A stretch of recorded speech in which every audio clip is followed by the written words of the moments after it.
Now we are discussing removal of directors, section 169 of Companies Act 2013. We will see what is the objective. Section 169 empowers the shareholders to remove a director before the expiry of his term, reinforcing the principle of shareholders' supremacy and corporate democracy. So this provision ensures accountability of directors to members.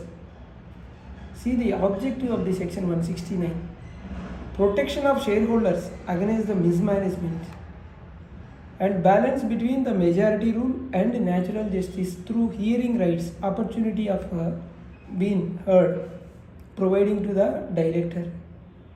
So, is removal under section 169 a shareholder right or board power? The answer is removal under section 169 is exclusively a shareholder's right exercised in a general meeting. Board cannot remove a director under section 169. Board's role is only procedural, only administrative. Decision vests with the members via ordinary or special resolution as applicable. I will tell you where special resolution applicable, where ordinary resolution is needed. Which directors can be removed under 169? Not all the directors. A company may remove any director except a director appointed by NCLT under section 242. Directors appointed under proportional representation under section 163. Can an independent director be removed under section 169? The answer is yes, but with enhanced safeguards. We will see that the first term of the independent director, then resolution required is ordinary resolution. When it is the second term, then reappointment under section 149 subsection 10, special resolution is required for removal. So this amendment was inserted in Companies Removal of Difficulties Order 2018.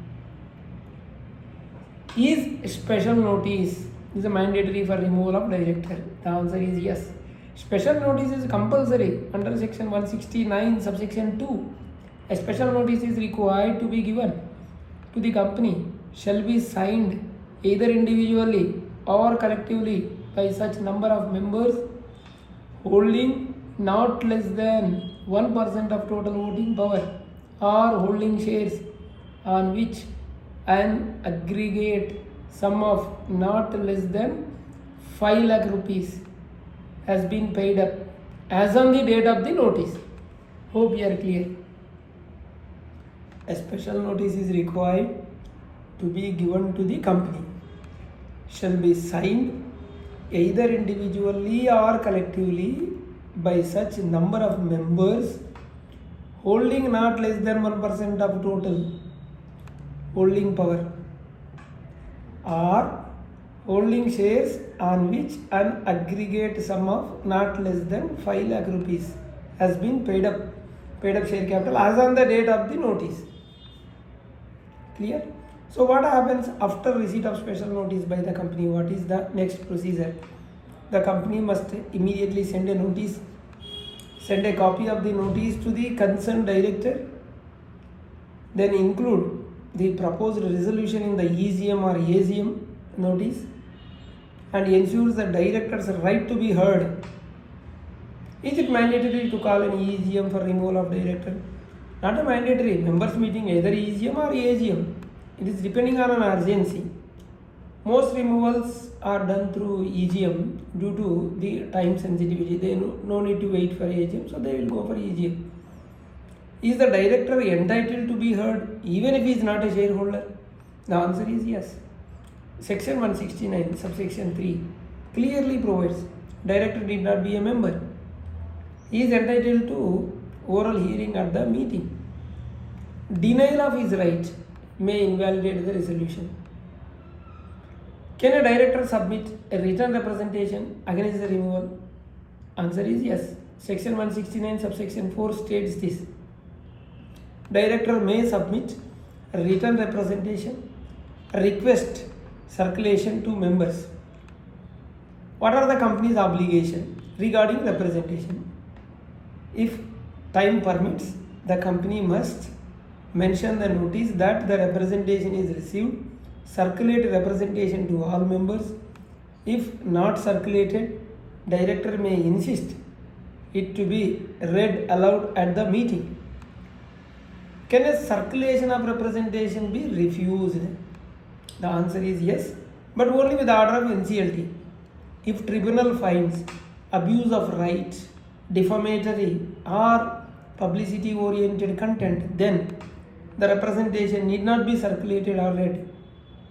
Tribunal may order cost against the director.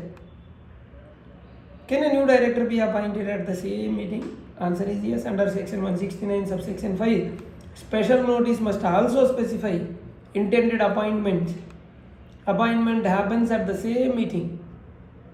So what is the tenure of the newly appointed director? The answer is the new director holds office only for the remaining term of the removed director. Does not get a fresh full term appointment.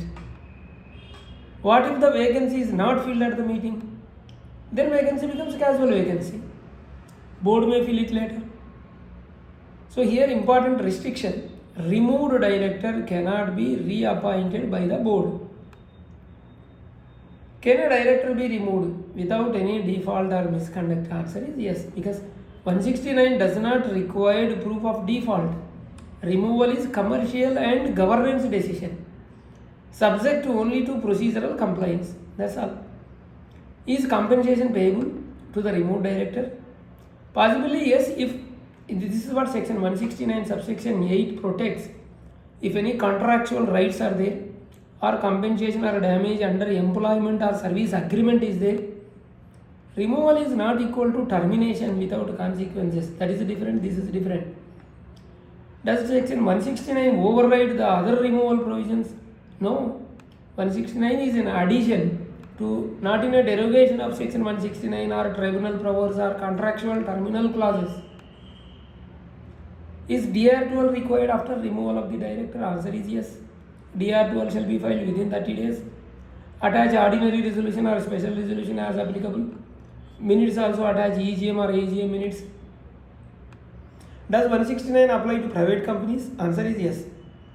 However, articles may contain additional safeguards also, because shareholders' agreements must be checked carefully. Can article override section 169? Answer is no. Articles cannot take away statutory right of the shareholders to remove a director.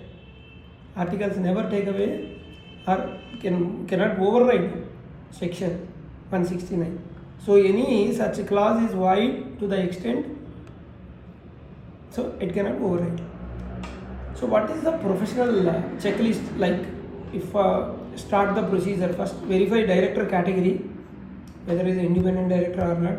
Check applicability under section 163 and 242. Receive valid special notice. Issue EGM notice or AGM notice properly. Provide hearing opportunity to director. Handle written representations. Pass correct resolution. File DIR 12. And review compensation exposure if at all any contractual agreement is there. So finally my say is section 179 is not about punishment. Actually it is about the governance, accountability and shareholders control, procedural lapses and not intent usually invalidate removals. Invalidate. See, any procedural lapses, even though it is not intent, so usually invalidate removals. So professionals must treat this section with precision, so carefully, because the every step is properly should be followed. This is what about the removal of director under section 169. Hope you are clear. Thank you. We have two channels, RR Corporates and other channel RR Legal Talks. Please do subscribe, hit the bell icon so that you will not miss any of our latest videos. Bye.